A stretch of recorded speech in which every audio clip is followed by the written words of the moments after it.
శ్రీ రమణ భాషణములు. అక్కడక్కడ సాధారణమైన ధోరణితో ఎంచుకున్న మంత్రాలను జపిస్తే ఎవరికైనా ఏవైనా లాభం ఉంటుందా?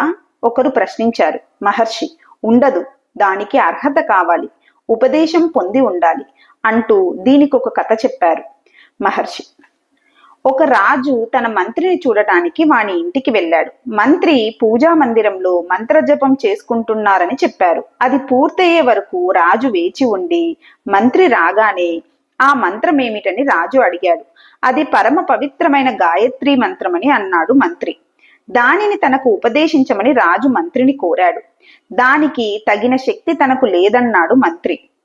రాజు ఈ మంత్రాన్ని వేరే వారి దగ్గర నేర్చుకొని మళ్ళీ మంత్రిని కలిసినప్పుడు గాయత్రి మంత్రాన్ని చెప్పి తను చేస్తున్నది సరిగ్గా ఉందా లేదా అని ప్రశ్నించాడు. మంత్రం అయితే సరిగ్గానే ఉంది, కానీ దాని గురించి చెప్పే అధికారం తనకు లేదన్నాడు మంత్రి. అది ఎందుకో తెలుపవలసిందిగా రాజు పట్టుబట్టాడు. అప్పుడు ఆ మంత్రి దగ్గరే ఉన్న భటుణ్ణి పిలిచి రాజుని బంధించవలసిందిగా ఆజ్ఞాపించాడు. భటుడు మంత్రి ఆజ్ఞను పట్టించుకోలేదు.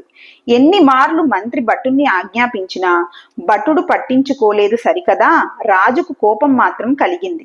మంత్రిని బంధించమని రాజు ఆజ్ఞాపించాడు. తక్షణమే ఆ ఆజ్ఞను భటుడు అమలు చేశాడు.